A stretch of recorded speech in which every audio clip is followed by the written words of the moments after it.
혹시 교재 구입하신 분들은 제일 뒤에 보면 마태복음을 제가 일부러 다 쳐놨어요. 그러니까 사신 분들은. 이건 왜 쳐놨냐면, 이선희 목사님도 보셔요. 이게 왜냐면 제가 마태복음 중요한 핵심 단어들은 다 키워놨어요. 그리고 제 원본에는 이게 빨간색으로 돼 있어서 중요한 단어들이 확 눈에 띄어요. 근데 재본할 때 물어봤더니 한 장당 칼라는 300원이라네요. 그래갖고 배보다 배꼽이 더 커가지고 눈물을 머금고 그냥 이렇게 했는데, 나중에 펜으로 색연필 같은 걸로 한 번만 굵게 나오고 크게 나오는 부분만 이렇게 동그라미 한 번만 수거만 해주시면 마태복음 전체가 이 핵심 단어들이 다 키워, 일일이 다 키웠어요. 일일이 다 손으로 이렇게 하셔서 저 스프링을 다 한 건데 다 빼라고 해서 일부러 더 붙인 거거든요. 일부러 도움 드리려고. 그러니까 한 번만 이렇게 스프링 해가지고 한 번만 수거하시면 눈에 딱 보이니까 그렇게 하셔요. 사신 분들은. 색깔은 아무거나 그냥 하세요. 본인들이 원하시는. 뭐 한 가지로 하셔도 되고요. 이제 제가 미리 말씀드리지만 마태복음은 제가 1년 전에 못 모르고 해가지고 그냥 중요한 것 색깔을 넣은 것 뿐이지 아무 색깔의 차이의 의도는 없어요. 이거는. 그래서 1, 2년 지나면 다시 맞추려고 그래요. 그래서 이거 끝나면 다음부터 고린도전서나 로마서나 계시록 셋 중에 하나 할 건데, 다음부터는 세 가지 색깔로 통일해서 지금 현수막을 뽑고 있어요. 그래서 하나님과 예수님과 성령님이 하는 쪽은 조금 피색깔에서 핑크빛 쪽으로 할 거고, 우리 신자들의 건강한 반응, 믿음의 반응 쪽은 초록색 같은 걸로 할 거고, 그 다음에 불신자나 죄나 사단이나 하여튼 악한 반응들은 좀 어두운 색깔, 검은색으로 하자는데 저는 좋은데 색깔이 검은색으로 하면 이게 글자가 보일까? 어쨌든 좀 안 좋은 색깔, 어두운 색깔로 해서 딱 세 색깔로 해서 딱 보면 하나님이 하신 쪽, 믿음의 반응, 악한 반응, 이렇게 딱 세 가지 색깔로만 구별해서 66권 전체가 나가게 될 거예요. 이건 1년 전에 그때 생각을 미처 못 해가지고. 예. 이쁜데 좀, 어쨌든 색깔을 좀 통일을 하려고 합니다. 이해하셨죠? 네. 자, 오늘 또 오시려고 했던 분들이 많이 못 와서 어쨌든 다음 주에 이런 부분 구조 조금 다른 걸로 몇 개 좀 더 하고 오실 때마다 그렇게 하도록 하겠습니다. 이제 마태복음과 관계된 얘기들을 시작하면 할게요. 마태복음과 관계된 얘기들이 이제 시작됩니다. 아까 이 출애굽기 한 거 이렇게 재밌으시죠? 네. 그럼 장과 장이 절대 떨어진 게 아니라 당연히 흘러가고 있고 한 얘기를 하고 있고, 그렇죠? 이렇게 하니까 성도들이 어머, 한 사람의 신앙의 여정이 보여지네요. 그럼 나는 몇 장쯤에 있는 것 같아, 이렇게 얘기들 하더라고요. 그래서 성경을, 우리 교회 성도들이 많지는 않지만 성도들이 하는 얘기가 좀 7년째 목회 8년째 하고 있는데, 성도들이 하는 얘기가 목사님 성경이 재밌어요. 성경이 너무 재밌어요. 그런 얘기들을 해요. 다른 얘기는 안 해도. 근데 그러니까 제가 보기에는 성경이 이렇게 너무 재밌고 감격스럽고 내 얘기 같고 하는 이런 일에 눈 뜨는 것이 목사의 가장 최고의 사명이고 의무고 책임이다 라는 생각을 하게 됩니다. 그래서 66권을 기회가 된다면 전체를 이렇게 몇 년간 한번 풀어내고자 해요. 자, 이제 성경을 볼 때 전체 구조를 먼저 봐야지 개별 구조로 뛰어들시면 안 된다. 모든 성경은 항상 큰 틀을 먼저 머리에 넣고 흐름을 보고 그 다음에 이제 그 부분 구조들을 들어가시면 된다. 세 번째 원칙은요, 제일 중요한 원칙이라고도 할 수 있는데, 원독자, 우리 아까 목사님께서 말씀해 주셨는데 원독자 관점, 원독자 의도 뭐 같은 얘기라고 저는 보는데, 이 원독자 관점, 처음에 이 글을, 이 성경책을 누가 썼냐? 마태는 물론 당연히 마태가 썼고, 이 마태가 쓴 이 서신서 편지를 누가 받아봤냐? 그러면 그 받아본 마태가 목회하고 있는 마태 공동체의 성도들은 이방인들이 주로 많냐? 유대인들이 주로 많냐? 반반이냐? 젊은이들 많냐? 뭐 애들이 많냐? 학식은 어떠냐? 밑에 계층이냐? 좀 하이 클래스냐? 이러한 원독자들의 상태가 어떠냐를 면밀히 봐야 하는 거고, 이것을 혹시 예수전도단 SBS라는 그 400만 원짜리 공부를 했던 분들은 이것을 BRI라고 하고, 저도 다 했었고요. 근데 이런 것들이 좀 면밀하게 조사되면 성경이 열리는데 훨씬 도움이 되시죠. 제가 잠깐 썼는데 마태복음 얘기가 이제 들어갈게요. 오늘 13장, 14장까지 해야 되는데. 진도 많이 못 나가는 거 정말 죄송스럽게 생각합니다. 빨리빨리 빼볼게요. 마태복음은 원 독자가 일로 오세요. 가셨어요. 마태복음은 원 독자가 주로 유대인으로 구성된 기독교인들이에요. 어떻게 하느냐? 마태복음 전체를 보면 아까 마태복음의 설교 덩어리를 5개로 나눴다고 그랬죠. 왜 마가나 누가는 다 흩어져 있는 설교 조각들을 5개 주제로 5덩어리로 만들었을까? 누구를 위해서 그랬을까? 이 편지를 쓸 때 누구에게 익숙하게 다가가도록 했을까? 추적하면 이 독자들이, 원독자들이 마태가 목회하고 있었던 교회 공동체는 주로 예수를 믿긴 믿지만 그 전에 유대교회에 깊이 뿌리박았던 유대인 출신들이 많았구나를 이 5가지 설교 덩어리로 충분히 추적할 수 있는 거예요. 오케이? 그래서 그들은 모세오경에 쪄들어 있는 사람들이기 때문에 모세오경 구조로 설교 덩어리를 묶어서 그들이 접근하고 이해하기 쉬운 모세오경, 그들은 예수 믿기 전에 모세오경이 가졌던, 그들 안에 가졌던 권위는 절대적인 거거든요. 그들이 예수 믿기 전, 예수교 믿기 전에 유대교에 있을 때 그들 안에 있는 모세오경의 위치는 절대적인 거거든요. 그거를 깡그리 무시하고 잘못됐다라고 하지 않고 그 전통을 인정해 주면서 그 안에서 복음을 담아가는 자세가 굉장히 중요한 거예요, 목회할 때. 그러니까 어느 성도가 딱 들어오면 나한테 다시 배워. 그리고 딱 그 모든 것들을 무시하고 막 밟고 시작하려고 하시면 안 돼요. 이 모세오경 구조를 통해서 쓱 편하게 복음을 접근하고 있는 마태의 접근법을 배운다면 교회 들어오는 성도들이 타 지역이나 다른 교파에서 들어오는데 우리는 침례교니까 침례교대로 다시 다 배워, 장로교, 성결교 다 무시하나? 제가 한 번도 안 그랬어요. 어느 교파에 오셨든 어느 교회에서 오셨든 어느 지방에 오셨든 그가 성령의 은사에 약간 치중을 하셨든 성령의 은사를 부정하셨든 그 자체를 받아서 거기서 인정해주고 그 다음부터 다듬고 가꾸어 나갔지, 그들이 갖고 있는 기반을 완전히 깡그리 막 무시하면서 그들의 인격을 짓밟으면서 가지 않았다고요. 이게 목회할 때 목회자니까 굉장히 중요한 자세라고 저는 생각이 들어져요. 아멘. 무슨 얘기인지 아셨죠? 그러니까 가장 그들이 시편도 150편 중에 에스라가 했다고 추정만 할 뿐이지 누가 150편을 그렇게 했는지는 모르지만 대부분 에스라고 보는 학자들이 그것도 시편도 5권으로 이렇게 딱딱 구별되어 있는 거 아시죠? 그래서 모세도 5권, 시편도 5권. 그러니까 마태복음도 대부분이 유대교 출신이고 구약에 익숙한 자들이니까 여기도 5덩어리. 이러면서 그들이 익숙한 문화와 그들의 익숙한 체질 안에서 쓱 타고 들어와 그들을 인정해주면서 복음을 딱 깔고 가고 있는 참 귀한 목회자의 자세라고 저는 보여지게 되는 거죠. 그리고 이 마태는 직업이 세리라고 수도 없이 강조했어요. 그죠? 이 정밀한, 시편에 나오는 이런 정밀한, 진짜 이 정밀한 구조는 국세청 직원이었던 세리 아니면 이런 구조가 마가에는 안 나오는 거예요.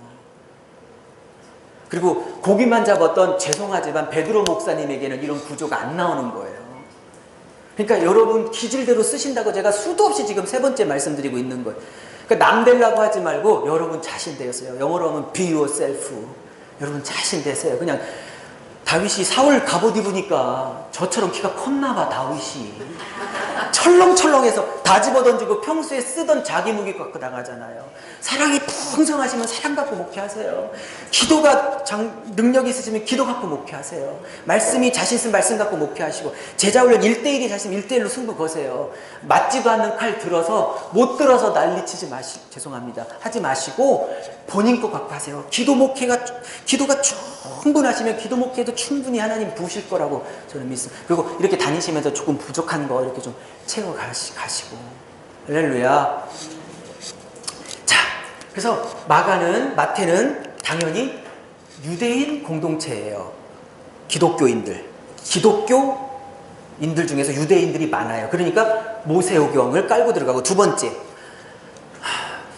구약을 선지자로 말씀하신 그 말씀을 이루었더라 12번 나와요. 유사 표현까지 하면 18번 나오고, 구약 직간접적으로 구약이 성취됐다는 걸 하면 65번 나와요. 어떤 분은 130번까지 보는데, 제가 쓰기는 130번이라고 썼는데 서론에는 사실은 65번까지 보는 게 정설이고요. 130번은 너무 많이 본 거고요. 어쨌든 구약을 이루신 분이다. 구약을 이루신 분이다. 구약을 이루신 분이다. 65번. 직접적으로는 12번. 유사 표현은 18번. 직간접적으로는 65번. 왜 그러냐? 이 사람들은 메시아를 계속 구약을 통해서 기다렸던 분이야. 그리고 그 메시아가 자기들이 지금 바꿔서 믿고 있는 예수라고 아직도 갈등하고 있어요. 그런 분들에게 너희들이 지금 믿고 있는 그 예수가 너희들이 평생 구약에서 오시리라 믿었던 그 예수가 맞다 라고 65번이나 증명하면서 흔들리지 마라, 이 얘기를 하고 있는 거예요. 이해하셨죠?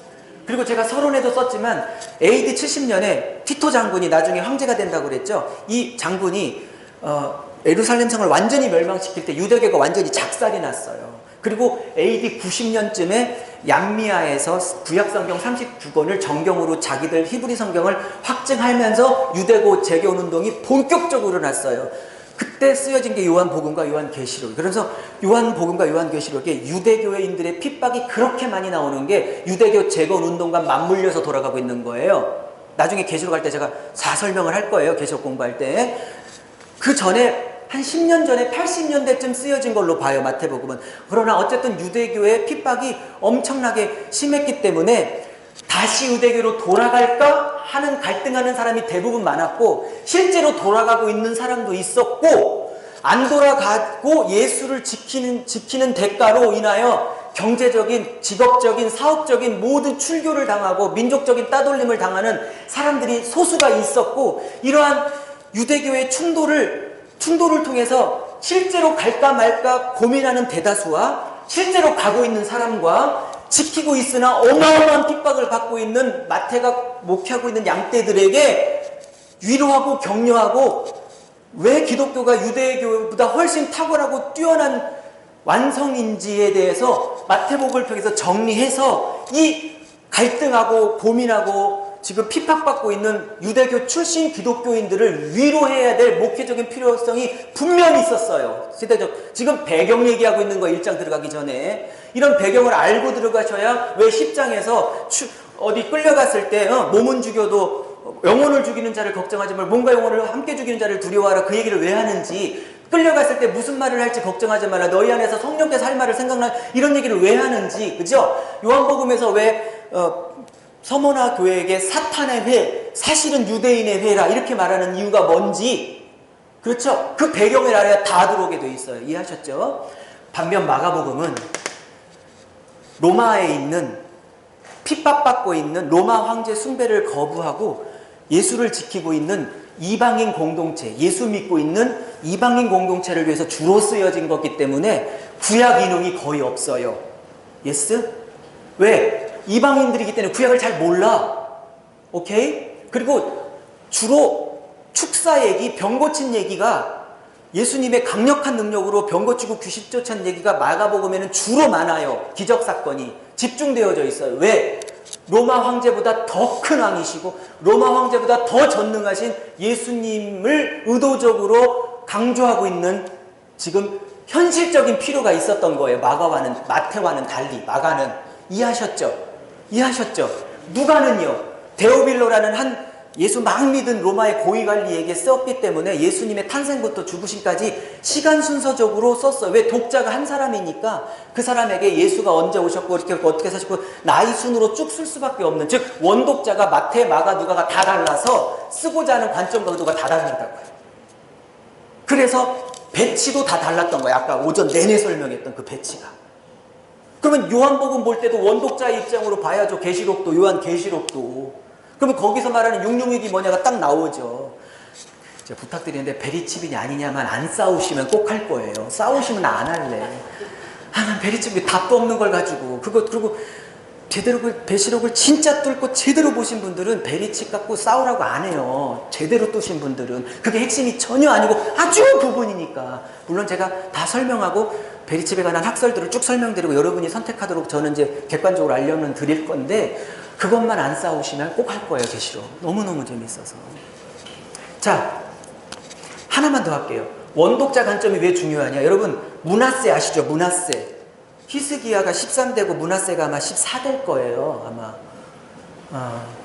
제가 왜 14대를 외웠냐면 이 사자가 죽을 사자잖아요. 얘는 죽일 놈 그래갖고 14대를 외웠는데 하도 안 외워져갖고 그 북왕국 19명, 19명하고 남왕국 20명하고 다 외우셔야 돼요. 나중에 이제 열왕기 상하, 역대상하 다 들어가면요. 노래 다 가르쳐 드릴 거예요. 외울 거. 제가 다 다녀봤기 때문에 버전이 3가지예요.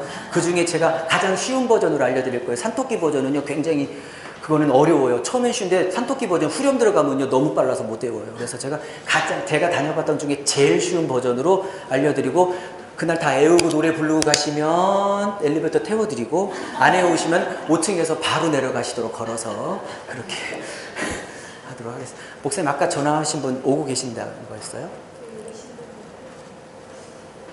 아닌데?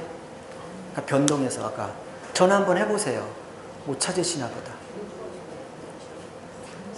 저 주세요 한번. 아니 못 찾으실까봐. 오늘 못 오시면 상관없는데 못 찾으실까봐. 아니 그러니까 이 근처에 오셨는데 못 찾으실까봐. 네, 그러니까 안 오시는 건 괜찮은데 못 찾으실까봐.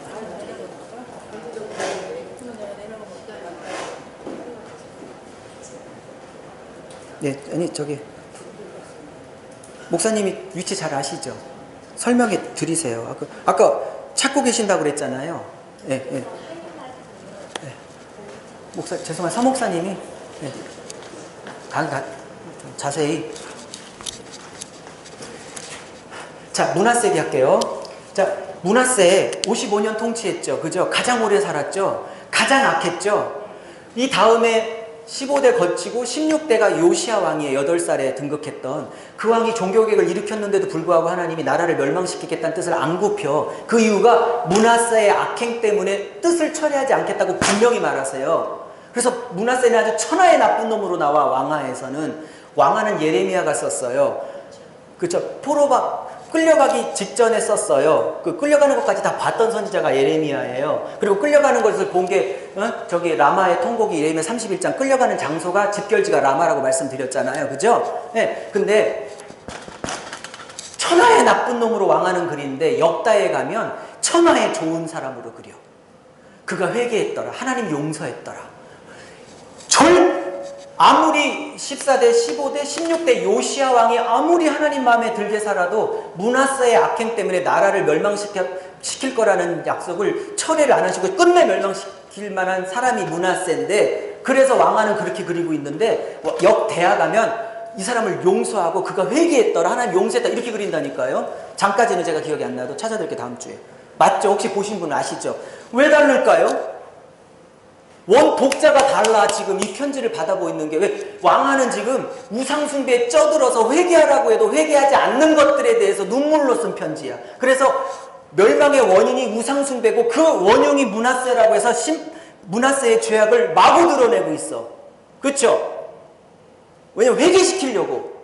근데 역대하는 포로로 1차, 2차, 3차 갔다가 다시 고생할 대로 고생 다 하고 에스라를 통해서 돌아왔어. 고생 다 하고 직사하게 고생하고 소수가 돌아왔지만, 그래서 회개도 했고 잘못도 뉘우쳤고 이제 다시 시작하려고 그래요. 이 일부가. 그런 사람들에게 과거에 다 징계받고 과거에 다 심판받았던 죄악을 굳이 끄집어내서 문하세를 나쁜 놈 취급할 이유가 없는 거예요. 그래서 이제 돌아와서 아무것도 없는 빈털터리 귀한 백성에게 용기 주고 희망 주고 위로하고 함께 잘할 수 있다. 예전 왕국의 영광을 되살릴 수 있다라는 관점으로 용기를 줘야 되기 때문에 이렇게 문하세를 회개했다는 명세들이 이렇게 나오는 거예요. 이렇게 원독자와 상황이 다르기 때문에 똑같은 사건을 다르게 묘사하고 있다는 걸 아셔야 된다. 그래서 원독자 입장이 중요하다는 얘기를 하고 있는 거예요. 이해하셨죠? 자, 네 번째, 이제 마태복음으로 이제 본격적으로 들어왔어요. 자, 이 네 가지를 아셔야 마태복음이 열립니다. 이거를 모르시면 마태복음 전체 흐름이 왜 이렇게 흘러가는지 모르셔요.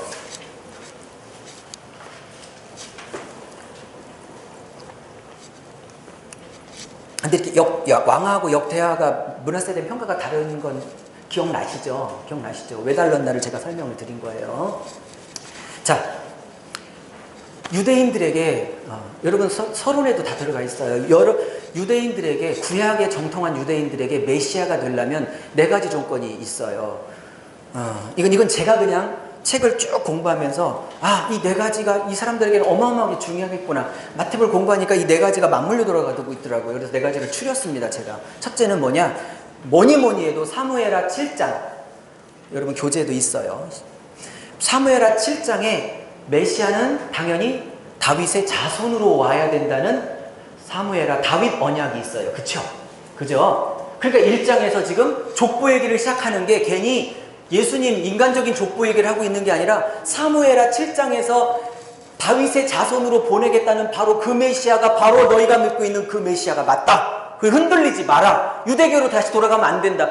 이거 지금 유대교로 돌아가고 갈까 말까 질팡하고 지금 실제로 돌아가고 있고 이런 사람들을 염두에 두고 들으셔야 되는 거예요. 이해하셨죠? 그러니까 다시 돌아갈 이유가 없는 거예요. 왜? 유대교를 완성했던 분을 믿고 있는데 왜 돌아가? 그쵸? 그 흐름이 쭉 흘러가고 있는 거예요. 자, 두 번째. 신명기 18장 15절로 제가 기억하는데 아마 18장은 확실하고 17장이 왕규례고 18장이 선지자 규례니까 18장 15절에 가면 나와 같은 선지자가 나오는데 그 말을 들어라 그 얘기를 하죠. 메시아 얘기하는 거예요. 17장에 변화산 영광 나타내가지고 그의 말을 들어라 할 때도 신명기를 끌고 들어와서 하나님이 성부께서 말씀하신 거거든요. 자, 그러면 모세와 같은 선지자여야 하는 거예요. 그러면 자 보세요. 모세와 같은 선지자인 걸 어떻게 증명하냐. 여기 보세요. 5장, 6장, 7장이 소위 산상수훈장이잖아요. 어느 산에 올라가서 하셨을 거 아니에요. 모세는 시내산에서 옛 언약, 율법을 받았어요. 그쵸? 물론 그거 실패했지만 이제 새 모세는 모세와 같은 선지자이신 새 모세는 이제 산상수훈 산에 올라가셔서 이 산에 올라가셔서 하나님의 새 법을 받으시는 거예요. 새 모세처럼. 이해하셨죠? 다윗, 모세도 어떻게 애굽에 갔다가 광야로 나가셨죠. 그죠? 그리고 애굽 들어가서 다시 건져내셨죠. 그죠? 예수님도 어떻게 애굽으로 헤롯의 칼날을 피해서 도망가셨다가 다시 나오시죠. 그죠? 그러니까 모세가 했던 일들을 계속 재현하고 구현하고 계신 거죠. 세 번째, 메시아가 되려면 그 전에 말라기 3장에 언약의 사자가 나오기 전에 한 사자가 더 나와. 그죠? 말라기 4장도 마찬가지고 엘리야를 보내겠다고 말라기 4장에 아주 대놓고는 말하시고, 그러니까 예수님이 메시아가 되려면 그 전에 엘리야 사역이 반드시 있어서 아비의 마음을 아들의 마음, 자식의 마음을 아비에게 돌리는 엘리야 사역이 반드시 있어야 되는데 4장부터 예수님이 사역을 본격적으로 시작하기 전에 엘리야 사역을 얘기하시죠. 그가 엘리야라고 저 11장에 예수님이 직접 말씀하세요. 그가 엘리야라고, 그가 말락에서 말하는 엘리야라고. 이따가 칠판 치우면.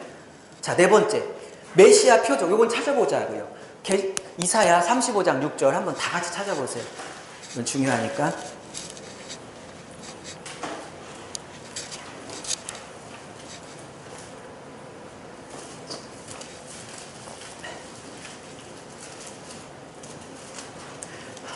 이거 66권을 다 배우셔야 돼요. 이렇게. 얼마나 재밌겠어요. 그죠?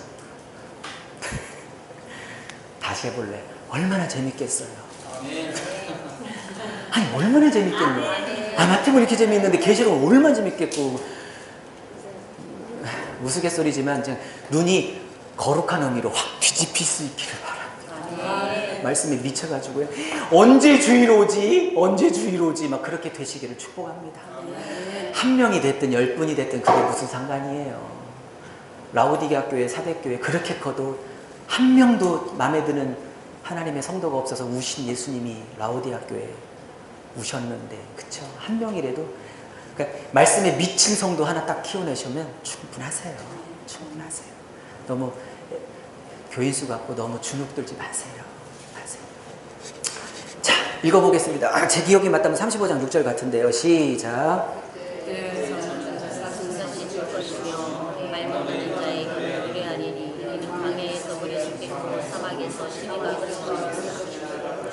네.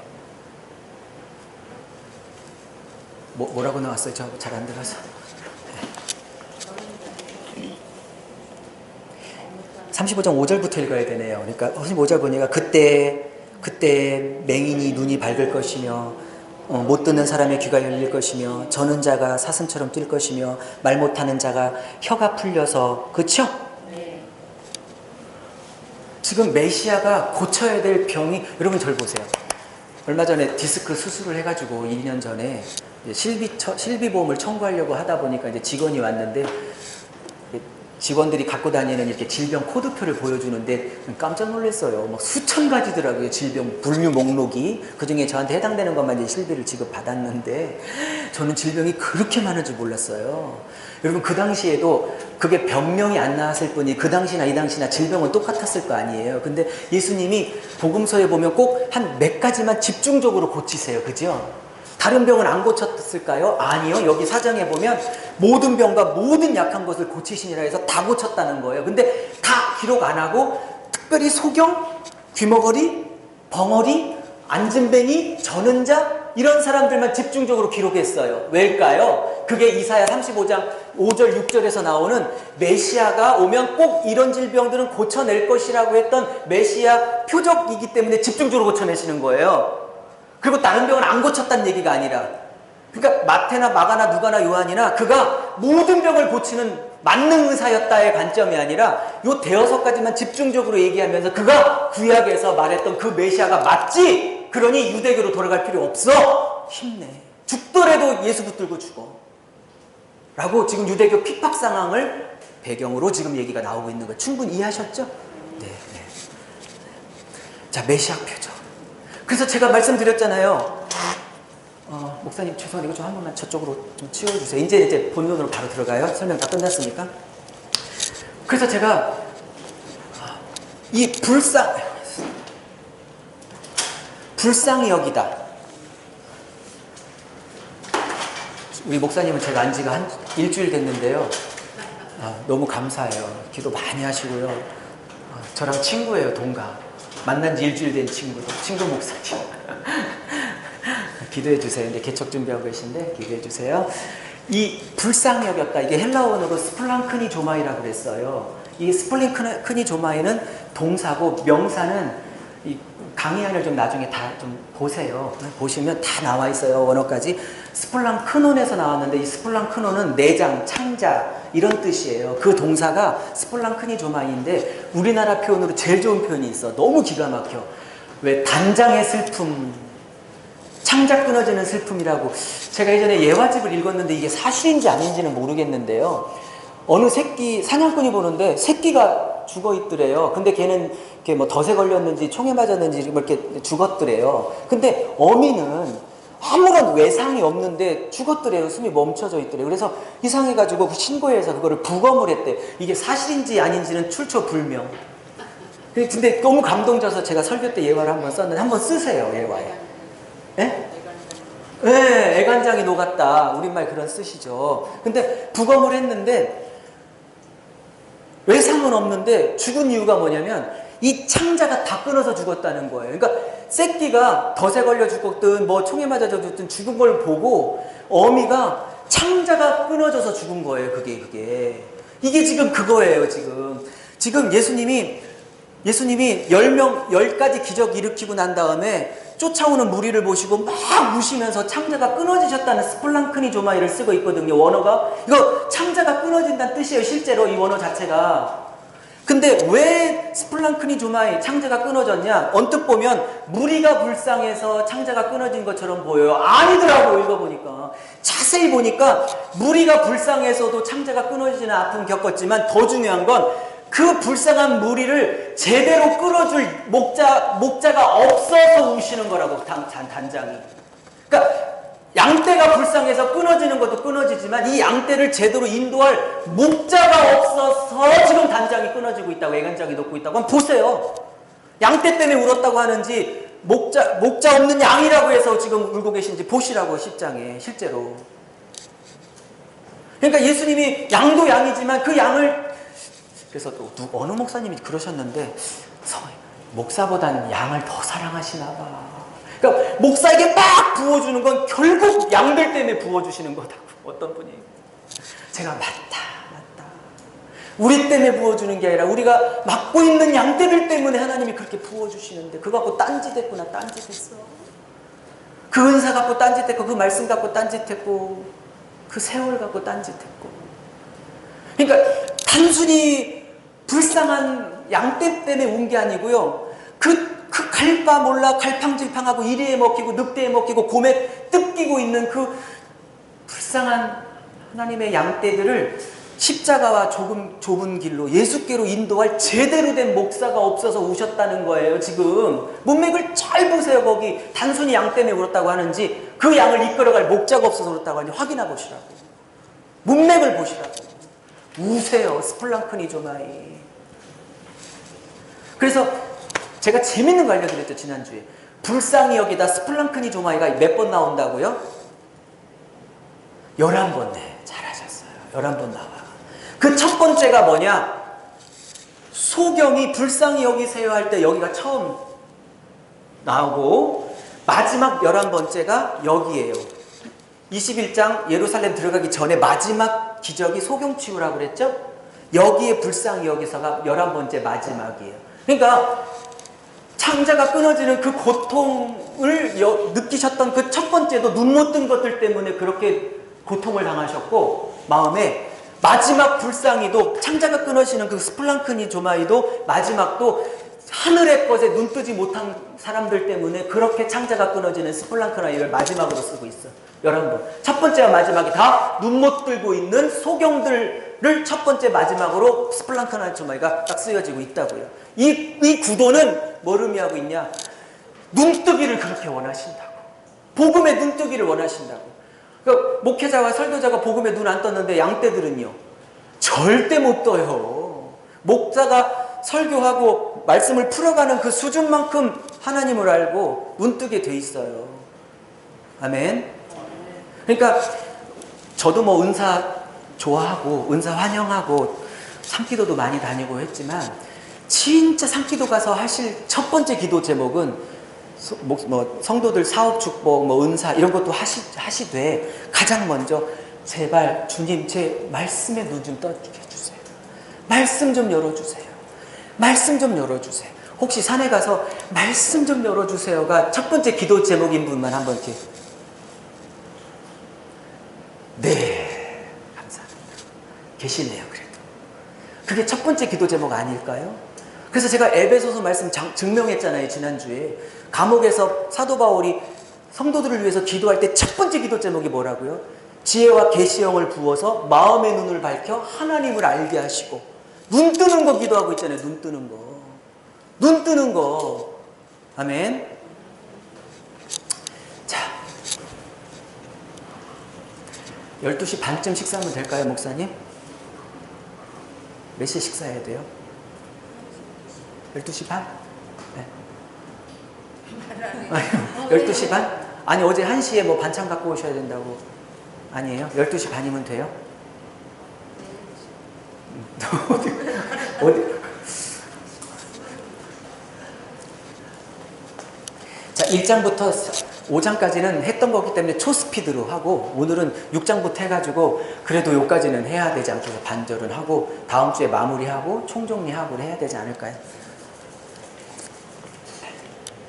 제가 얘기할 때 제가 이거 해드릴까 말까 고민 중인데 제가 얘기할 때 1장에선 이게 포인트니까 이렇게 한번 설교해야지. 그래서 들으시면서 설교 포인트를 1장에서 1, 2, 3, 2장에서 1, 2, 3에서 설교 포인트를 딱딱 잡아가세요. 제가 사실은 다 드리려고 준비를 했어요. 1장에선 이렇게 이런 설교 포인트를 딱딱 한 문장으로. 드릴까 말까 고민이에요. 네. 네. 아니 어차피 드리려고 했는데 좀 본인 문장으로 쓰셔야 자기께 돼서 일단 본인 것으로 쓰시면 가실 때 드릴게요. 제 문장으로 쓴 거를. 그래서 준비했어요. 그러니까 1장에선 이런 거 설교하시고 2장 이런 거 설교하시고. 근데 본인이 그 문장을 본인 걸로 만드셔야 돼요. 드리긴 드리겠습니다. 약속했으니까. 대신 본인들이 하시기요. 오케이? 그래야 본인 것이 되십니다. 자, 초스피드로 가요. 나 변동 목사님 계속 신경 쓰네. 변동에서 아직도 못 찾으신대요? 오케이. 네. 그건 괜찮은데 혹시 못 찾아서 헤매실까봐. 가요. 좀 짧게 해도 되겠죠. 지난주에 했으니까. 자, 1장 사역을 준비해요. 3장까지 준비해요. 자, 1장에서는 하나님 나라, 아브라함의 자손과 다윗의 자손, 예수 그리스도의 세계라 이렇게 나오죠. 아브라함에게는 땅과 민족, 나라를 약속하셨고 다윗 언약은 그렇죠? 그 왕을 약속하셨다. 그러니까 즉 구약에서 예언했던 하나님 나라의 왕으로 오셨다 그렇게 얘기하고 있어요. 근데 우리가 생각하는 왕으로 오셨는데 이 왕은 어떤 왕이냐? 받아주고 짊어지고 담당하고 낮아지고 찢기되고 구경거리 되고 당해주고 품어주고 이런 왕이지 군림하고 치고 카리스마 부리고 포갑을 부리고 위압을 부리는 왕이 아니에요. 계시록에서 예수와 성도들이 왕 노릇한다고 계속 얘기하죠. 그죠? 성도들을 위로하기 위해서.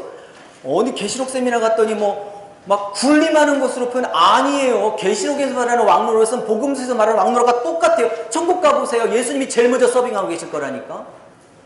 예수님이 제일 먼저 발 닦이고 계실 거라니까. 그분의 왕 노릇은 계시록과 복음서가 다르지 않아요. 그분의 왕 노릇은 낮아주고 품어주고 받아주고 아멘 아멘 아멘 할 때까지 해야 돼.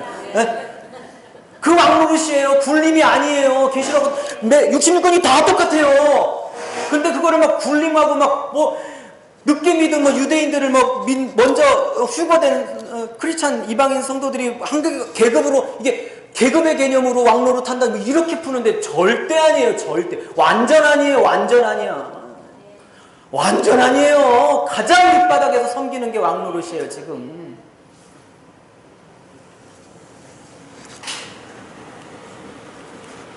그 왕으로 오셨다. 톨레도트 용법 설명했습니다. 그만할래요. 어떡하지? 강의 한 참고하세요. 너무 많이 해서. 어쨌든 이 톨레도트는 구약 용법인데 구약에 톨레도트가 10번이 나온다고 그랬어요. 족보 얘기예요. 근데 이 톨레도트의 창세기 용법은 뭐냐?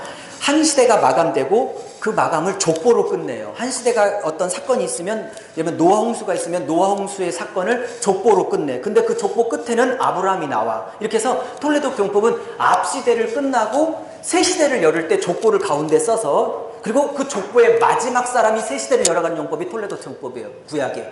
근데 이 예수 그리스도의 세계라 할 때 이 세계가 히브리어로 풀면 톨레도트예요. 다시 말하면 예수 전의 세대가 끝나고 자기 의와 공로와 자기의 열심으로 인정받고 구원받는 율법의 행위의 시대가 끝나고 이제 예수님의 그 구원의 의를 믿음으로 붙들고 자기의 의를 부정하고 예수님만 믿음으로 붙들면 이제 하나님의 자녀가 되는 새 시대를 열었다. 그걸 누가 열었냐? 예수가 열었다. 라고 하면 옛시대를 마무리하고 새 시대의 끝을 그 마지막 족보에 나오는 마지막 사람이 열어가는 용법이 톨레도트예요. 이해하셨죠? 구약에. 그러면 이 42대 마지막이 예수죠. 그죠? 예수가 옛시대를 마무리하고 새 시대를 시작하는 톨레도법을 쓰고 있는 거예요.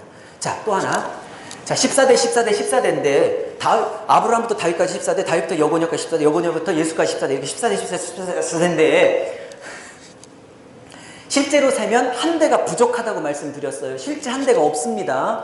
예수까지가 41대예요. 그래놓고 42대라고 말해요. 학자들 의견이 분분하나 저는 목사기 때문에 목회적인 적용을 한다고 그랬어요. 제가 이 부분을 우리 교인들하고 1년을 나눴는데 제가 설교할 때 왜 한 대가 부족하냐. 그것은 예수로 나올 그대들이라고. 예수로 나올 성도들 자신 여러분이시더라고. 여러분 자리를 예수로 남겨둔 거라고. 예수 다음 자리를. 여러분이 그 자리에 족보에 들어가. 그러면서 우리 교회가 좀 형편이 어렵고 가문적으로도 이렇게 잘 사는 분들이 거의 없으세요. 그러면서 제가 이 본문 갖고 위로했죠. 아무리 세상적으로 가문이 벌벌 일 없는 것 같고 가문이 시답지 않는 것 같아도 당신은 사실은 예수 가문 안에 들어가 있는 명문 가문이라고. 세상 눈에 보기에는 당신이 진짜 찌질 청년들 표현인데 찌질한 가문이라 할지라도 주님 보시기에는 이미 당신은 예수 다음 자리에 들어와 있다고. 내가 누군지 아냐고 막 그랬어요. 제가. 나 함부로 보지 말라고, 키 작다고. 왜? 내가 예수를 형님이라고 부르고 있다고, 히브리서처럼. 까부지 말라고. 그랬더니 우리 여집사님이 예수님이 우리 오빠인데요? 여러분, 이 41대 왜 남겨놨을까요? 어떤 분은, 어떤 주석 중에 진짜 황당한 주석은 마태가 구약을 몰라서 대수를 잘못 셌대. 이 얼마나 탁월한데요, 그가. 의도적인 거. 왜 14대 14대냐면 제가 히브리어 지난주에 썼죠. 달렛 바브 달렛 썼어요. 그거 64 오늘 안 쓸게요. 시간 없어서. 히브리어를 쓰면 히브리어 언제 22자를 제가 한번 강의를 할 텐데 히브리어 22자에 담긴 진리를 보면요 굉장히 재밌습니다. 네? 한번 언제 하겠습니다. 히브리서 22자에 담긴 영적인 의미 완전 재밌어요. 깊어요. 어쨌든 다음에 하고요. 이 다윗을 이걸 게마트리아 방식이라고 그래요. 우리나라는 1, 2, 3, 4가 있는데 히브리어는 1, 2, 3, 4가 없어서 제 첫자인 그 알렙을 1로 보고 두 번째인 베이트를 2로 보고 세 번째 긴메를 3으로 보고 네 번째 달렛을 4로 보고 이렇게 해서 알파벳 순서로 숫자를 부여했어요. 다윗이 숫자를 그렇게 하면 다윗 숫자가 14이에요. 그러니까 이 족보는 다윗을 강조하고 있는 족보예요. 즉 다윗의 자손으로 온 예수를 강조하려고 쓴 의도적인 족보예요. 무식해서 구약을 몰라서 왕 6개를 빼놓은 게 아니고 6명의 왕을 뺐어요. 아달랴까지 빼면 7명을 뺐다고. 의도적으로 뺀 거예요. 왜? 다윗의 자손으로 온 예수다. 그분이 다윗의 자손 맞다. 이 얘기 이해하셨죠? 그 다음에요. 그 다음에 다말, 라합, 룻 이렇게 우리아까지 이방 여인이 넷 나와요. 지금 설교 포인트를 하나씩 잡으세요. 내가 우리 교회에선 저건 우리 교회 현실하고 안 맞으니까 나만 알고 좀 패스하고 이거는 우리 교회에서 강조해야지 이번 주에 해야지 이렇게 탁탁 잡으세요. 그리고 저는 전체적인 걸 나눠드릴 테니까 이해하셨죠? 네. 그러니까 좀 잡으세요. 이방 여인 넷이 나오는데 벌써 마태복음은 비록 주 독자들이 유대교 출신 기독교인이라 할지라도 마태는 성령의 감동 안에 1장에서부터 이미 이방 선교를 염두에 두고 쓰고 있는 거예요. 그 증거가 28장 저 끝에 모든 족속으로 제자를 삼아. 그러니까 여기도 지금 이방 선교, 여기도 이방 선교, 그죠? 다 지금 이방. 그래서 혹자는 마태복음은 이방 선교 관점이 약하다. No, 절대 그렇지 않습니다. 요한계시록도 이방 선교 관점이 없다. 절대 그렇지 않습니다. 7장 14장 가면 전부 다 온 나라와 민족과 백성과 방언 사자를 의도적으로 강조해서 온 세상에서 하나님을 찬양하는 장면이 나와요. 자, 그다음에 이 제일 중요하다고 그랬어요. 우리아의 아내 다윗은. 그러니까 여기서 한 번 더 강조할 건 뭐냐면 이 하나님의 신실함이에요. 아까 므낫세 있었죠. 또 유다는 다말 자기 며느리에게서 또 아들 낳고 그죠. 다윗은 멀쩡한 남편 있는 아내 강제로 뺏어서 그쵸? 솔로몬 낳고 뭐 이런 얘기 나오죠. 여기서 말하고 싶은 건 하나님이 아브라함에게 약속했던 그 언약 BC 2000년 다윗에게 약속했던 언약 BC 1000년 즉 2000년 동안 약속했던 그 약속을 사람들이 아무리 망치려고 해도 하나님은 스스로 하신 약속을 반드시 이뤄내시는 하나님의 약속의 신실함이라 이렇게 한번 강조해도 되는 거예요. 그러면서 성도들에게 전 이렇게 강조했어요. 사람들이 아무리 그리고 사람들 뒤에서 역사하는 사단이 아무리 하나님의 약속을 2000년 전 아브라함 언약 1000년 전 다윗 언약을 이루지 못하도록 사람을 통해서 아무리 사단이 역사했다 할지라도 하나님은 당신이 하신 약속을 반드시 이루신다. 그러므로 사랑하는 성도 여러분 말씀을 붙드세요. 말씀 붙들면 하나님이 반드시 하십니다. 이러고 끌고 가서 적용을 했던 본문이에요. 그러니까 던져드리면 받으셔서 본인 교회 상황에 원독자에 맞게 풀어내셔서 적용하시고 성도들 양육하시고 하시란 말씀이에요. 66권 전체를. 이해하셨죠? 넘어갈게요. 자, 우리아의 아내라고 의도적으로 쓰는 게 뭐라고요? 남의 아내 빼앗은 나쁜 놈. 이 말은 아까 며느리랑 관계를 가져서 대를 이었던 유다나 그렇게 존경하는 다윗이나 다 은혜 없고 긍휼 없으면 안 될 자들이었다는 샘플로 세우시는 거지 대단한 관점이 아니야. 그러니까 제가 이렇게 가끔 이렇게 많이는 아니어도 가끔 다니면서 목사님들을 성도들은 말할 것도 없고요. 목사님들 만나서 이렇게 하면 자꾸 제 말에 이렇게 밥 먹을 때 이렇게 의견을 제시하는 분들이 계세요. 반대 의견을 뭐냐? 왜 아브라함 본받자고 설교해야지? 왜 다윗 본받자고 설교해야지? 왜 그렇게 하냐? 근데 저는 관점이 좀 달라요. 아브라함을 믿음의 조상이라 했고 다윗을 내 뜻에 합한 자라고 했다는 건 그들이 되게 믿음이 좋고 순종을 됐다 잘해서 죄를 하나도 안 범해서 믿음의 조상이나 내 뜻을 이룰 자라고 말한 게 아니고요. 이렇게 믿음 없고 이렇게 자격 없는 것들을 믿음의 그 탁월한 지혜로 세우신 하나님을 보라는 그 믿음의 모델로. 그러니까 너는 아브라함보다 나아, 너는 다윗보다 나라고 용기 주려고 세운 모델이지 본받으라고 하는 모델로 말한 적이 없어요. 성경에.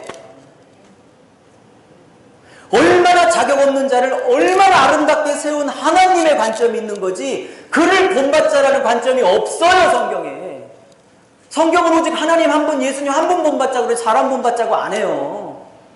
그리고 그들은 그런 자리에 갈 수 없었던 자인데 다윗이나 아브라함이나 하나님이 그 자리에 올려놓으셨다는 거예요. 하나님의 열심으로, 하나님의 의지로, 하나님의 약속으로. 이것도 도대체 므낫세, 유다, 다윗 보면 약속을 이루고 싶을래도 취소하고 싶어. 근데 하나님은 약속을 반드시 말씀 붙드는 자들은 그 말씀을 이루신다. 그래서 성도 여러분, 말씀 붙드십시오. 목사님들 말씀 붙드십시오. 환경 붙들지 말고 말씀 붙드십시오. 이러고 강력하게 성도들을 위로하고 도전할 수 있는 좋은 본문이에요. 하기 나름이야, 하기 나름. 자, 그러면서 처녀 잉태를 굳이 얘기하고 있는 건 언약이 3개 나와. 1장에 아브라함 언약 1장 나오고 첫 번째로 다윗 언약 나오지만 이 처녀 잉태는 물론 이사야 7장 14절을 성취한 것으로 나오지만 사실은 처녀 잉태는 깊이 끌고 들어가면, 많이 끌고 들어가면 창세기 3장 15절에 여인의 후손이 뱀의 후손의 머리를 상하게 할 거라는 원시 복음 있잖아요. 여자 후손 언약에 대한 이름인 거예요. 여기까지. 그것까지 보셔야 되는 거예요. 이해하셨죠? 그러니까 아브라함 언약, 다윗 언약, 원시 언약, 창세기 3장 15절 다 끌고 들어오고 있는 거예요. 자, 그 다음에 마태복음의 큰 축인 임마누엘 3번 들어온다고 그랬죠. 여기 내가 함께 하리라. 그죠? 임마누엘 18장에 어딨어? 18장. 여기. 예. 교회가 한 명이라도 잃지 않으려고 그 사람 살려주세요. 기도할 때 내가 함께 하고. 그죠? 그 다음에 모든 족속을 예수님처럼 살게 하는 그 제자 훈련하는 일에 몸부림치고 있는 그 교회 함께 한다고 3번을 함께 한다고 말씀하시죠. 그러니까 제가 그래서 주님 말씀드렸어요. 하나님이 함께 해달라고 기도 안 해도 이 3가지 하고 있으면 하나님이 함께 하지 말라고 하면 떠미로도 무조건 그 교회 오셔. 그 목사에게. 첫째 뭐라고요? 죄에서 구원하는 일이에요. 둘째 뭐라고요? 내가 마음에 들든 안 들든 성도들 품고 그거 살려달라고, 그 영혼 살려달라고 영혼들 품고 기도하고 있는 목사. 그게 1000명이든 10명이든 10,000명이든 안 중요해요. 이렇게 하고 있으면 그 교회 무조건 임재하세요. 작아도 지하도. 아멘. 우리 교회는 언제 함께 하세요? 이거나 하고 있어. 우리 교회는 언제 하고 있어? 이거나 하고 있어. 네가 떠밀어도 안 가.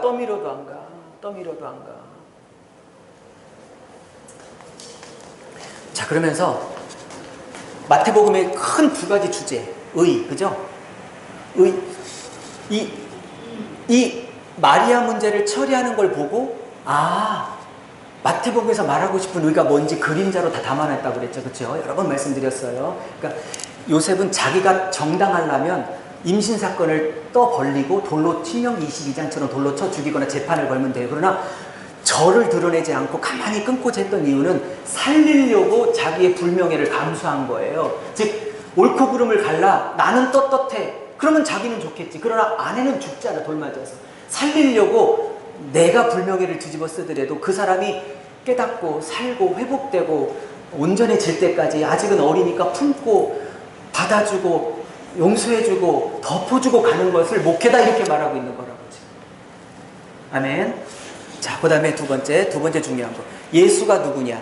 죄에서 구원할 자이지 문제 해결자로 보면 안 된다라는 큰 2번째 주제가 흘러가고 있는 거예요. 그렇죠? 그 충돌이 어디서 나나요?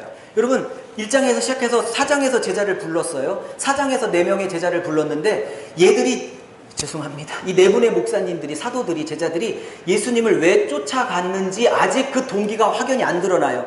그물과 보침까지 버리고 갔으니 대단한 것처럼 보여요. 정말 순수한 것처럼 보여. 안 드러나요. 계속 꿍꿍이가 안 드러나요. 계속 안 드러나다가 언제 드러난다고요?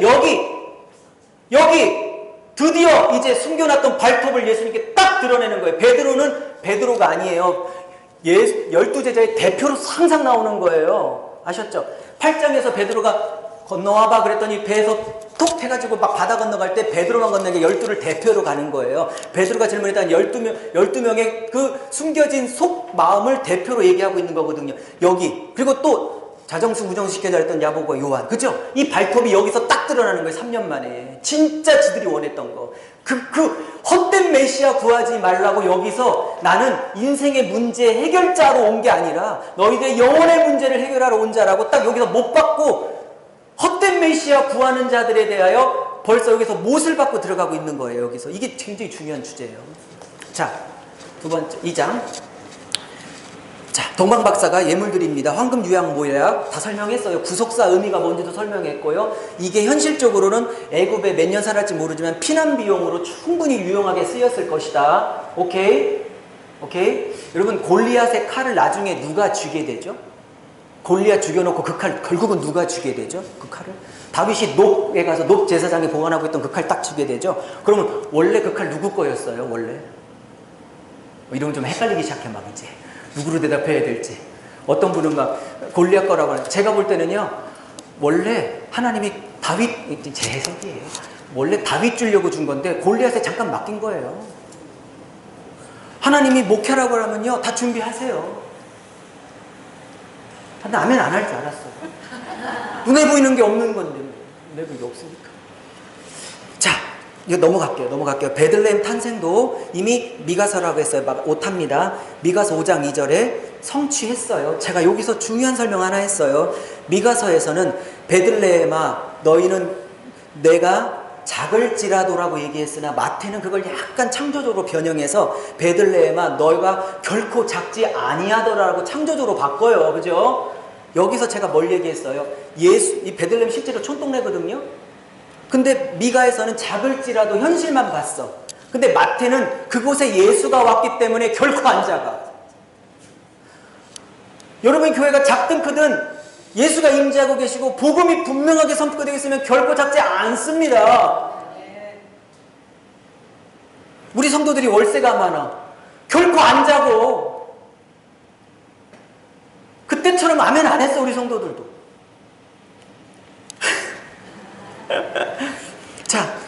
자, 애굽으로 갑니다. 왜? 헤롯이 다 죽이려고 하니까. 그렇죠? 근데 여기서 하나. 동방박사들이 어떻게 별을 보고 쫓아왔을까요? 민수기 24장 7절에 나오는 그 별 보고 쫓아온 거거든요. 이 사람들이 어떻게 구약을 알게 됐을까요? 언제? 에스더가 그때 민족을 살렸잖아. 그리고 바벨론에 포레 갔던 사람들이 모세오경을 갖고 갔을 거 아니에요. 그러니까 그 사람들은, 유대 백성들은 고난을 당했지만 이방 민족이 그 고난을 통해서 회복됐어. 구원받았다고요. 이 말은 나의 고난이 누군가의 회복을 가져올 수 있는 계기가 될 수 있다는 거예요. 나의 고난이 꼭 고난으로 끝나지 않아요. 내가 고난당한 것 때문에 누가 예수 믿고 구원받고 회개할 수 있는 거예요. 자, 그 다음에 자 이제 애굽으로 갑니다. 호세아 11장 1절을 끌고 들어와서 내 아들을 애굽에서 불렀다는 말을 성취했다 그러면서 12번을 써요. 직접적으로. 간접적으로 하면 65번이나 쓰고. 왜? 독자가 지금 모세오경과 39권을 빠삭하게 알고 있는 새로 예수 믿은 유대인 출신 기독교인들이다. 예스? 그러면 그들이 평생 기다렸던 메시아가 니들이 지금 막 믿고 있는 그 예수님이 맞다는 걸 다 증명해야 될 거 아니에요. 구약이 예수님에서 이루어졌다는 걸. 그래서 65번이나 증명하고 있다니까요. 이해하셨죠? 마가는 이방, 로마에 있는 이방 기독교인들에게 썼기 때문에 구약 인용이 거의 없어요. 왜? 거긴 구약을 잘 모르니까. 그렇게 된 거예요. 자, 그러면서 라마 35장, 유아살이 할 때 라마에서 라헬이 울었다. 이 얘기도 다 지난번에 했습니다. 라마는 바벨론의 포로로 끌려갈 때 집결 장소예요. 그 장소에서 오래전에 죽었던 국모격인 라헬이 통곡했다는 그 통곡을 베들레헴 여인들이 자기 아들들을 잃고 우는 걸 통해서 그 말씀이 이루어졌다라고 지금 풀고 있는 거예요. 창조적으로. 이해하셨죠? 그러면서 나사렛 가서 살았는데 왜 베들레헴에서는 못 살았어요. 나사렛 살았는데 왜냐면 헤롯 대왕이 죽고 그 밑에 아칼레오라는 그 아들이 이어받았는데 너무 폭압을 심해서 할 수 없이 나사렛으로 쫓겨가서 살게 된 거거든요. 어쨌든 근데 이 나사렛에서 나사렛 사람이라는 나사렛 사람이라고 일컬음 바 되겠다고 하는 선지자 말이 이루어졌다고 하면 구약에 나사렛이란 말이 있어야 되잖아요. 예수님이 없어요. 유일하게 없어. 구약에 나사렛 사람이라고 예수님이 일컬었게 될 거라는 예언이 없어요. 근데도 그 예언이 이루어졌대. 그러면 이걸 어떻게 해석해야 되냐? 대부분 이사야 11장 1절에 왜 이새의 싹에서 이렇게 나오죠. 이새의 뿔이 이렇게 나오죠. 그 단어가 나사렛과 똑같아요. 어원이. 그래서 모든 학자들이 거의 그걸로 봐요. 자, 지금 1장부터 2장까지 5번 얘기해요. 이런 말씀을 성취했다, 이런 말씀 성취했다 5번. 자, 여기서 강조하고 싶은 거 이런 거예요. 제가 이렇게 강조해서, 저는 이렇게 강조해서 설교할 때 우리 성도들한테 이렇게 한번 해보셔요. 겉으로는 요셉이나 마리아나 지금 갓난 아기이신 예수님의 삶이 녹록지 않아요. 밀려가고 쫓겨가고, 그쵸? 도망다니고 피신가고 피난 살림이 오죽했겠어요. 거기서 황금과 유황이 있다고 얼마나 또 잘 살았겠냐고. 고국도 아닌데 한밤중에 그냥 쫓겨갔었는데, 그죠? 근데 겉으로는 삶이 풍랑이 너무 막심하고 너무 힘들어요. 근데 사실은 말씀이 5번이나 그 밑에서는 이루어지고 있는 거예요.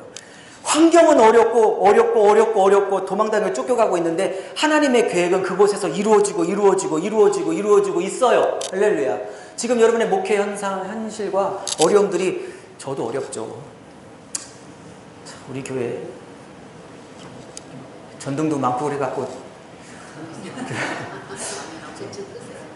대충 꺼요? 아유, 큰 차이 안 나요. 그거 안 나고요. 어차피 월세 지금 7개월째 못 내고 있기 때문에 1개 끄든 2개 끄든 큰 관계는 없어요. 상관없습니다. 상관없어요. 한 500만 원 밀려있나? 겉으로는 풍파고, 겉으로는 환란이고, 겉으로는 찌그러지고, 겉으로는 찌질해 보이고, 겉으로는 도망가고, 겉으로는 칼날로 도망하고 있는데, 사실 하나님이 너를 내가 그 안에서 그걸 통해서 만들고 있어. 이 안에서, 이 밑에서. 겉으로는 미치겠는데 이 안에서 만들고 있어. 그러니까 하나님은 제가 몇 번 얘기했잖아요. 요셉은, 이번문 할 때 요셉 얘기를 꼭 하세요. 요셉은 막 삶이 막 곤두박질치고 있는데 성경은 형통에 따라 계속 그래요. 그가 어떨지라도 하나님이 요셉을 통해 하고자 하는 일이 척척 진행되고 있으니까, 여러분을 만들고 있는 하나님의 일들이 깎고 다듬고 빚는 일이 이루어지고 있으니까 형통하고 계신 거라고요. 아멘이 안 셀 줄 알았어요. 자, 3장 갑니다. 3장은 침례하는 거예요. 여기서 핵심은 뭐냐? 이와 같이. 사람들이 침례 요한을 통해서 죄인입니다라고 고백하니까 모든 사람들이 고백했던 그 죄를 끌고 들어와서 자기가 다 덮어 쓰는 방식으로 의를 이루겠다, 이렇게 나오시는 거예요. 이해하셨죠? 이거를 3대 절기로 끌고 가면 이와 같이 모든 유월절, 십자가 사건, 성령 임한 오순절 사건, 나중에 알곡과 쭉정이 수장절 사건, 3대 사건이 다 끌고 들어오는 거예요. 제가 3대 사건 다 얘기할 수 있어요. 오순절 3대 사건. 그러나 요한복음은 절기 중심으로 가지 않고 성막 중심으로 갑니다. 요한복음에 성막들이 쫙 펼쳐져 있는데 다음에 시간 때문에 못하겠어요. 요한복음 할 때 할게요. 성막으로 어떻게 맞물려 가는지 요한복음이 완전 재밌죠. 자, 제가 여기서 제일 강조한 건 이거예요. 제가 설교할 때 하나씩 포인트 잡으세요. 다 나눠드릴 테지만, 왜냐면 교회 상황이 지금 다 다르시니까 성도들 안에 뭘 강조해야 될지가 조금씩은 다 다르실 것 같아요. 교회 환경이. 그러니까 본인 교회에게 가장 맞는 메시지로 잡아서 부탁드리는데, 배우셨으면 새벽 예배부터 잘하든 못하든 한번 쭉 해보시면 본인 거 되세요. 안 하시면 1년 후에 유목사 또 가르쳐줘, 안 가르쳐줄 거예요. 66걸 언제 다 해, 이거를. 다 해야 되는데. 그러니까 제가 캐나다 가서 미국 목사님 똑같이 말씀드려서 제발 좀 세미나 끝나면 내일부터 바로 시작하시라고. 바로 시작한 목사님들은 전화 와요. 너무 좋다고. 완전히 내가 유목사보다 더 잘해. 더 잘하세요. 제발 좀. 그러니까 자기 거 되는데, 근데 안 하시는 분들은 마태복음 가물가물한데 한번 다시 요번에 10월 달에 또 해줘. 요번에 2주 갔다 제가 2주만 빌 건데요. 또 해줘. 안 해줘. 100날 들어도 소용없어. 100번 세미나 다녀도 소용없고, 100날 국민일보 다 쫓아다녀도 소용없어요. 내 걸로 만들어야 내 거지. 그쵸? 이게 제일 중요해요. 저는 이걸로 했어요. 자, 제가 복음서에 예수님이 하늘문이 열리고 하나님의 소리가 들리는 게 총 상황적으로 몇 번 나온다? 네, 3번. 그리고 횟수로는 5번, 그쵸? 근데 상황적으로는 3번 나와요. 마태복음에 2번 나와요. 근데 첫 번째는 뭐냐, 여기인데, 그러니까 침례는 죽고 사는 부분을 얘기하고 있는 거죠. 예수님이 침례를 받으시고 물에 들어가셨다가 나오시니까 하늘 문이 열리고 하늘의 소리가 들려 사랑하는 자여 기뻐하는 자라는 소리가 들렸어요. 이걸 적용하면 어떤 사람에게 하나님이 사랑한다, 기뻐한다, 목사야 하냐면 내가 예수와 함께 죽고 예수와 함께 살려고 하는 자들에게 하늘 문은 열려요. 은사 달라고 난리친다고 열리는 게 아니에요. 왜 안 열어주시는 줄 아세요? 죽을 맘 없는데 무기 주면요 지도 죽이고 남도 죽여. 진짜 자아가 하나님 앞에서 처리가 안 됐는데 은사를 열어주면요 하나님 안 사랑하는 거예요. 그래서 제가 하나도 은사가 안 열려요. 하나도 안 죽어서. 진짜 죽는 사람에게 열어줘야 그게 복이지. 안 죽은 자에게 은사 열어주잖아요. 지도 죽이고 남도 죽여요. 그래서 하나님이 하늘문을 여는 자들은요 반드시 자아를 들들 갈아서 그 다음에 주시는 거예요. 그러면 나는요 갈고 계시잖아. 뭐 줄라고. 아멘 좀 해봐요. 좀 줄라고 갈고 계시잖아. 줄라고. 나는 다 갈려서 다 줬어요. 에휴 죽을 때까지 갈려요. 죽을 때까지 갈려. 죽을 때까지 갈려. 그 어떤 종을 사랑해? 죽으려고 하는 종을 사랑해요. 죽으려고 하는 종을 사랑해. 여기 12장에 막 너 바알세불 들렸지? 너 귀신의 왕이 들려 귀신 내쫓고 있지? 막 그럴 때 예수님이 12장에 이사야 42장 이사야의 여호와의 종 4번의 노래 중에 첫 번째 노래인 42장을 딱 끌고 와서 여호와의 종의 노래를 성취했다라고 하잖아요. 이때도 죽으려고 하는 자리. 그러니까 여기서 바리새인들이 여러분 교재는 썼을 것 같은데 바리새인들이 죽일 논의를 해요. 그죠? 네, 그걸 A라고 썼고 어디를 또 A 다시라고 썼을 거예요. 네, 바알세불 뭐 이런 거 A 다시로 썼어요. 여기를 B라고 썼을 것 같은데 교재에. 그죠? 그렇게 썼죠 제가. 예, 왜 일부러 그렇게 구도를 잡은 거예요. 왜? 상한 갈 때 꺼져가는 심지까지도 살리려고 하는 그 예수님 고를 가운데 두고 양쪽에는 예수님을 못 잡아 죽여서 안달난 바리새인들을 딱 양쪽에 배치해서 그 사람들이 그렇게 공격하고 있는데도 그 사람들마저도 끌지 않으려고 그 사람들마저도 꺾지 않으려고 그렇게 공격하는 것들마저도 살릴 수만 있다면 살리려고 하는 이 B가 핵심이에요. 이해하셨어요? 저보다 목회 선배님들이 여기 굉장히 많으시지만 짧은 8년 목회지만 제가 8년을 지켜보면서 교회 모든 문제는 제가 자존심을 굽혔으면 안 일어날 문제가 99.999%였어요. 제가 담임 목사 아니고 부목사나 이럴 때는 교역자일 때는 몰랐어요. 담임 목회를 해보니까 천양지차더라고. 부목사 할 때 하고 느낌과 책임과 그 권한도 다르지만 책임과 모든 게 다 달라. 천지 차이더라고. 명수에 관계없이. 그냥 내 말 한마디에 교회가 다 엎어지기도 하고 세워지기도 하고 막 그러더라고. 그러면서 네. 제일 중요한 얘기를 하셨어요. 2시 반이래요. 복음이야 복음. 결국은 A 다시 앞뒤로 죽이려고 하는 그 사람들 앞에서 그 사람들 못 품어서 일어났던 문제가 99.9%이기 때문에 결국은 마태복음을 보면서 반성을 무지무지 많이 하고 회개도 무지무지 많이. 그래서 마태복음을 공부하면서 성도들도 은혜 받았지만 마태복음을 공부하면서 제 내면을 하나님이 많이 다듬으셨어. 그래서 제가 목회자의 가장 큰 유익은 말씀 앞에 먼저 항복할 수 있는 유익이라고 로마서 3장을 통해서 제가 증명했습니다. 그죠?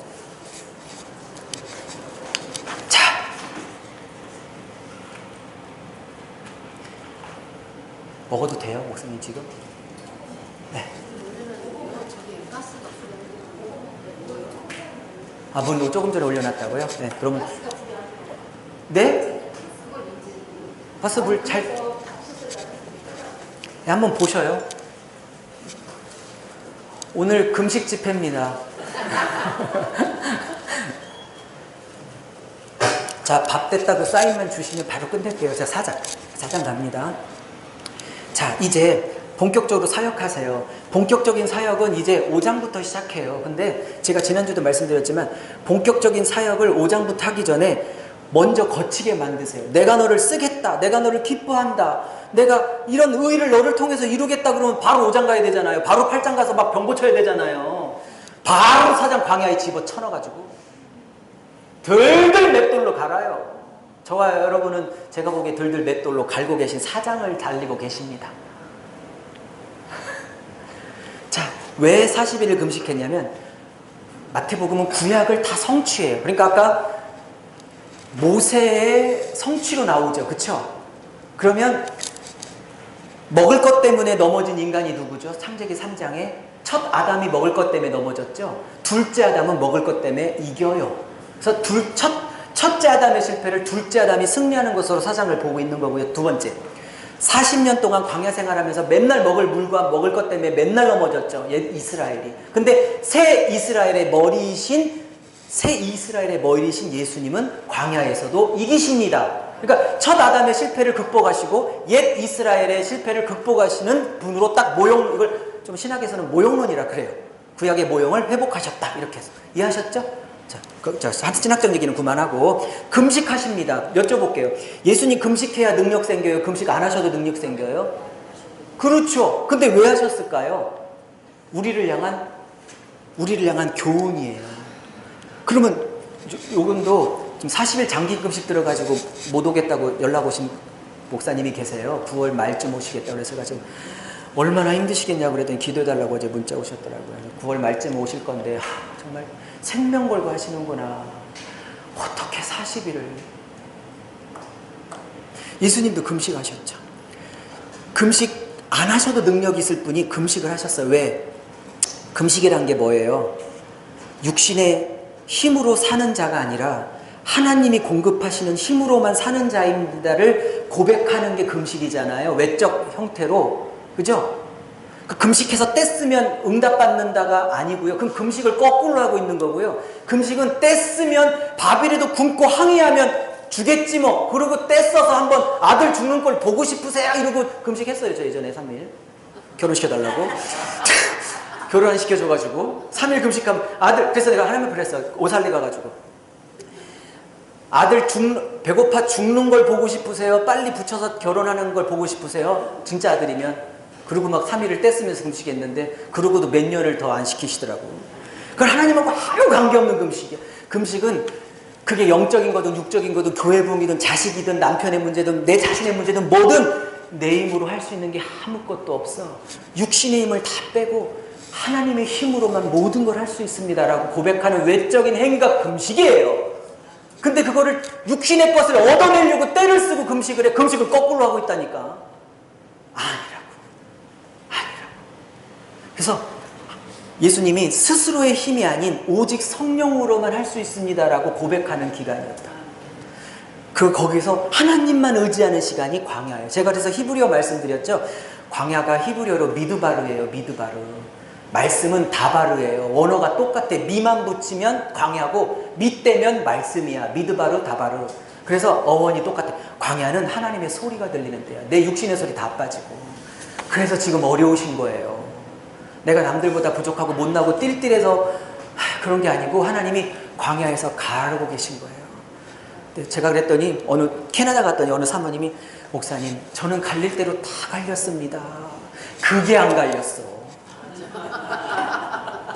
그게 안 갈린 거야. 그게 진짜 갈린 사람은요 그런 얘기 안 해요. 왜?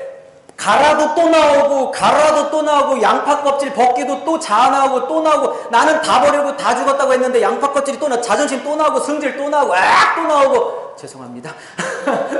나오기 때문에 진짜 십자가에 못 박은 사람들은 그런 얘기 안 해요. 다 갈렸는데 왜 그러신대요 하나님. 그거 갈려야 돼요 사모님 라고 안 했어요. 그 사모님이 그날 저녁 사기로 돼 있었거든. 저녁은 먹어야 돼서 기분 나빠 안 사줄까 봐. 그런 얘기 안 해요. 진짜 고수는요 다윗처럼 디모데 전서처럼 내가 죄인 중에 교세 계속 나 같은 거 구원해진 그거 얘기하지 내가 온전하다 다 이뤘다 함이 아니라니까요. 성무당이 사람 잡아. 은사도 이제 막 열린 사람들이 사람 잡아. 진짜 고수는요 말 안 해요. 다 듣고 다 봐도 말 안 해. 속으로 뒤에 가서 조용히 기도해 주지. 이제 받아갖고 1, 2년 된 분들이 난리를 쳐. 뭐가 보여? 뭐가 보여? 너나 봐, 좀 너나 봐. 네 속이나. 뭐가 보여? 네 속이나. 네가 얼마나 죄인지나 좀 봐. 좀 남들 들여보려고 하지 말고. 왜 쥐볼 생각을 하고 왜 남을 투시할 생각을 해? 왜? 나를 투시해도 지금 벗겨내기도 겨워 죽겠어. 지금 이 죄 때문에, 이 이기심 때문에, 이 욕망 때문에, 이 야망 때문에, 이 더러운 육신, 이 자아 때문에 뭘 남을 들여보고 있어. 그게 7장에 왜 남의 티는 보고, 뭐죠? 남의 티는 보고 네 들보는 못 보냐. 네, 그 들보라는 게 헬라 원어를 찾아보니까 이렇게 요즘같이 뭐 따지면 이렇게 집을 세우는 큰 기둥, 빔 있죠, 빔. 그 빔을 얘기하는 거고요. 티는 지푸라기 작은 가느다란 조각 하나를 얘기하는 거예요. 헬라 원어가 찾아보니까 바이블 렉스에서. 그러니까 하나님이 나를 버려서도 아니고 내가 남들보다 좀 찌질해서도 아니고 하나님이 나를 쓰시려고 지금 나를 광야에서 맷돌 안에서 내 자아를 물같이 가르고 있구나. 물같이 갈고 있구나. 아멘 하면 밥 먹을 건데 물같이 갈고 있구나.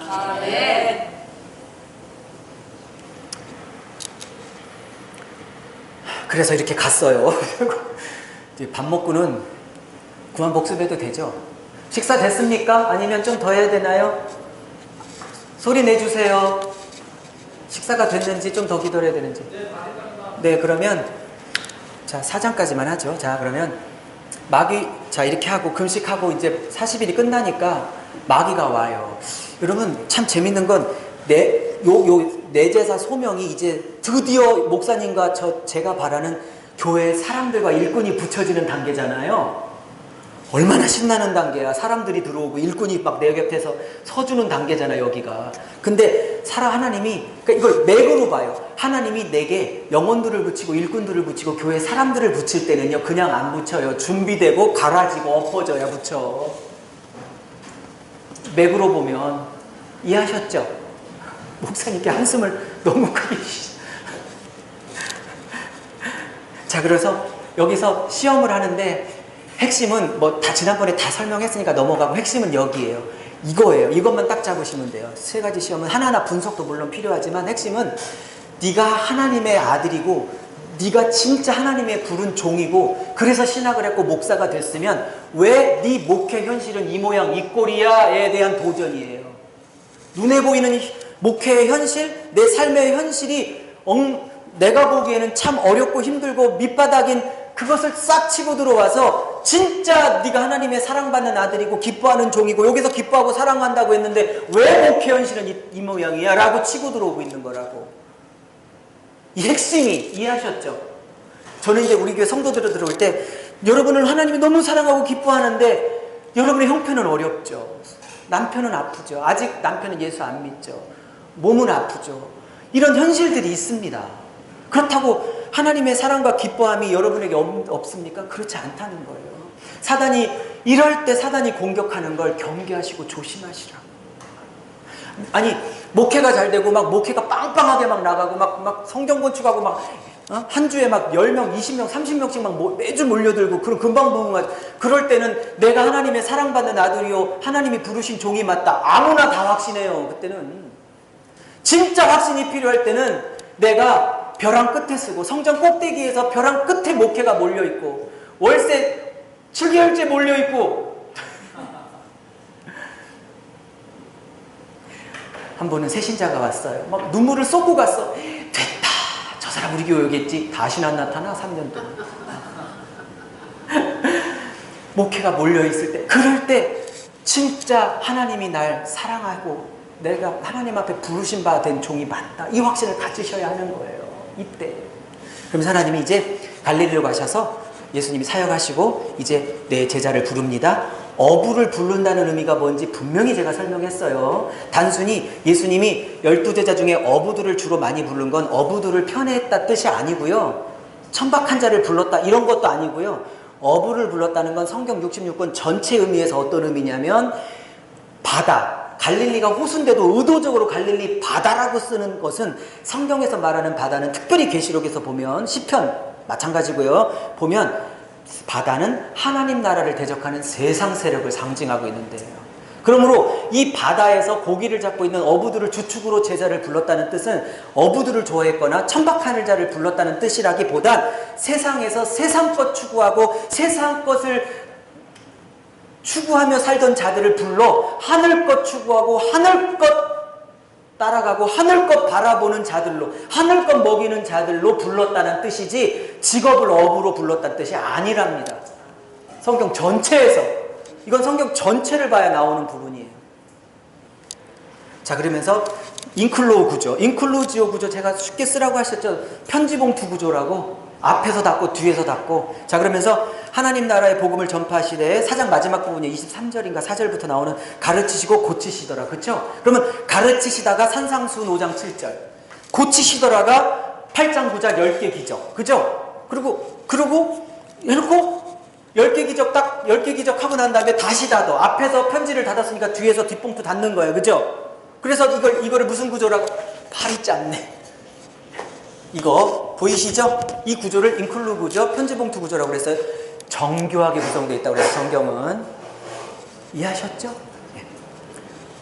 자, 식사하시고요. 이제 오늘은 좀 더 나갈게요. 한번 우리 기도하고 앉아요. 우리 사장 갖고 한번 기도하는데요. 각자 다 광야를 겪으시잖아요. 버리신 것도 아니고 하나님이 저와 여러분을 무관심한 것도 아니고 나보다 다른 교회, 다른 목사만 더 챙기시는 것도 아니랍니다. 그분들도 그만한 광야가 있으셨고 또 우리도 그런 광야를 겪고 있죠. 하나님이 광야에 절망하지 않고 쓰러지지 않고 포기하지 않고 낭망하지 않고 끝까지 승리해서 하나님의 멋진 사역들 잘 감당하시도록 도와주세요. 우리 한번 통성으로 1분간만 기도하고 우리 최진수 목사님 마무리 기도하고 마치겠습니다. 조심해 가세요. 기도하겠습니다. 하나님 아버지,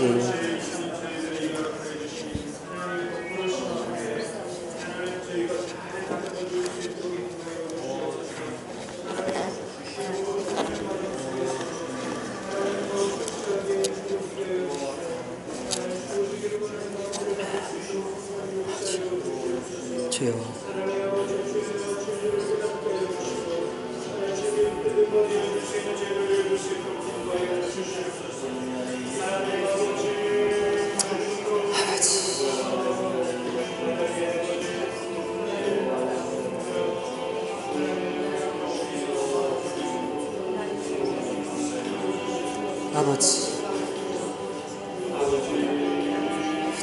아버지, 광야를 겪고 계신 우리 목사님들을 불쌍히 여기시고 축복하시옵시고 위로하시고 격려하시옵소서. 힘내게 하시옵소서. 위로하시옵소서. 소망을 주시옵소서. 은혜를 베풀어 주시옵소서. 오 주님, 포기하지 않게 하시고 낭망하지 않게 하시고 주저하지 않게 하시고 주님, 다시 한번 일어서 주님 앞에 달려나갈 수 있도록 오늘 말씀으로 일으켜 세워주시기를 원합니다.